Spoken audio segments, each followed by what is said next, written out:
Mergui, bien sûr, comme tous les matins. Bonjour Judith. Yann Afferradian, Yann Brossa, bonjour. Alors Yann, on ne vous présente pas, n'est-ce pas?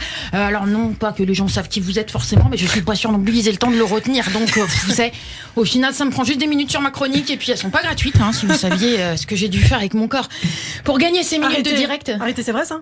Non, c'est pas vrai, personne voulait.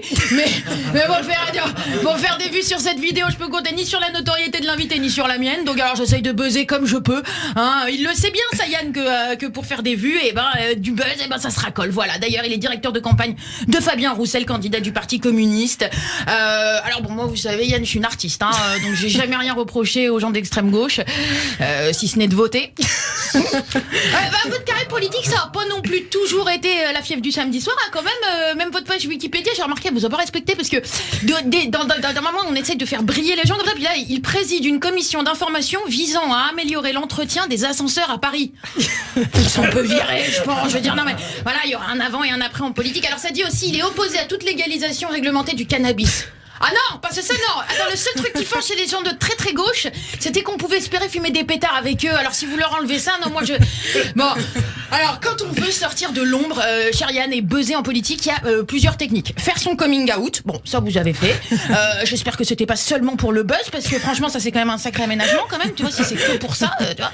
Alors pour buzzer, vous pouviez aussi participer à une télé-réalité, genre les communistes à Mykonos, tu vois. Mais je suis pas sûre que vous aviez les pecs suffisamment développés, voilà. Ils aiment un profil un peu, gonflé, quoi. Et puis alors, il y a un autre truc qui fonctionne pas mal, c'est récupérer ou instrumentaliser un conflit ou alors un gros dossier auquel on comprend pas forcément grand chose, mais si ça ramène du followers, ça, ça compte pas. Alors, il y avait bien la cause ouïghour, sauf que ça aurait pas plu à votre boss, parce que quand même, il soutient la dictature communiste chinoise en place. Il y avait le Rwanda, mais alors passer derrière Corneille, c'est chaud, quoi. Je veux dire, surtout que lui, il y avait ses racines. Qu'est-ce qu'on met? Attends, Barbier, t'as entendu ma blague, Corneille Racine? Oui, tu vois, il me place des trucs au milieu comme ça. Et puis finalement, il y a quand même un élément, Yann, de votre biographie qui là vient quand même donner un petit coup de peps, un coup de fouet à tout ça. Vous êtes le petit-fils du chercheur israélien Marcus Kleinberg, condamné pour espionnage et traîtrise à la nation, pour avoir transmis pendant plus de 20 ans des documents scientifiques, biologiques, secrets au KGB, donc contre Israël.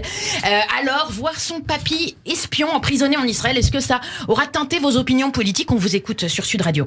Non, je pense que Fabien Roussel a raison d'être là et d'en appeler à la solidarité avec le peuple palestinien, parce que ce qui se passe dans ce côté-là du monde est absolument monstrueux. Ah oui, alors apparemment ça marque un petit peu quand même, mais qu'est-ce qu'il dit là, le monsieur? Il en a dit vraiment, Yann, là sur ce coup-là, ça fait plus que des années 2000, seconde intifada, vous savez, quand tout le monde diabolise Israël à l'époque, sans même savoir où ça se trouve sur la carte. Mais maintenant il y a Internet, on peut plus faire avaler n'importe quoi aux gens, vous écoutez. Et refuser la politique de colonisation qui est la politique menée par Benyamin Netanyahou. Alors colonisation, le mot est lâché. Alors on va écouter la suite, mais je dois dire que là, ce jour-là, vous nous avez fait un florilège complet. On sent votre envie d'apaisement ce jour-là, les apaisements des esprits. Moi, je condamne absolument toute forme d'antisémitisme. Je suis moi-même juif et issu d'une famille de déportés. Voilà, la caution, ça c'est capital. On le sait quand on vient un petit peu prôner un discours. Moi, j'ai des amis noirs. Voilà, je voulais juste le préciser. C'est qu'on a un peuple qui est le peuple palestinien, qui est un peuple privé d'État, un peuple qui vit un martyr sans fin. Et notre invité en connaît un rayon sur la vie de martyr, supporter de bosser Ken Hidalgo tous les jours. C'est quand même pas une vie. Alors donc, moi je voulais savoir, je suis étonnée que ça marche encore, ce bullshit diffamatoire. Pardonnez-moi Yann, c'est drôle parce que moi je sentais que les gens avaient évolué. Moins de haine gratuite d'Israël, le monde s'était renseigné là, a compris qu'il fallait arrêter de les prendre pour des truffes, que c'est finalement beaucoup plus complexe qu'on nous le vend, et que le grand monstre Israël, c'est un peu finalement quand même la seule démocratie dans la région et un exemple de liberté sexuelle, de culte, d'opinion politique et d'expression. Et puis il y a quand même aussi tout un tas de petits beaux culs sur les plages. Mais bon, voilà. Alors que vous n'aviez pas fini votre discours, on vous écoute. Vous voyez ces familles de Jérusalem-Est qui sont chassées de chez elles pour être remplacées par des familles de colons israéliens. Des familles qui sont là depuis des dizaines d'années, et auxquelles on dit vous partez d'ici et vous êtes remplacés par des familles de colons. Qui accepterait ça? Voilà, le trémolo dans la voix, tout y est. Mais quelle vision manichéenne, mon Dieu, Yann. Même Tariq Ramadan et Dieudonné sont plus nuancés, quand même. Enfin, c'est dire que c'est chaud. Je vais vous jeter tellement d'huile sur le feu que ma parole avec autant d'huile, vous êtes séfarade. Voilà, je vous le dis. Alors, ça, ce qui décrédibilise un tout petit peu votre discours, eh bien, je pense sur cette intervention, Yann, c'est votre parti pris tellement unilatéral. Ça vous grille. Là, je vous dis, ça vous grille tout seul. Si seulement vous aviez glissé un petit mot au sujet du Hamas qui impose sa dictature violente sur les Gazaouis, ou alors juste un petit trait positif au sujet de la société israélienne. Mais non, rien. Juste une torche incandescente bien décidée à rallumer des incendies pour exciter ces jeunes de quartier qui n'y pensaient même plus à Israël. J'avoue que ça s'était un peu calmé. Et puis, ghettoiser un petit peu plus cette jeunesse juive de France.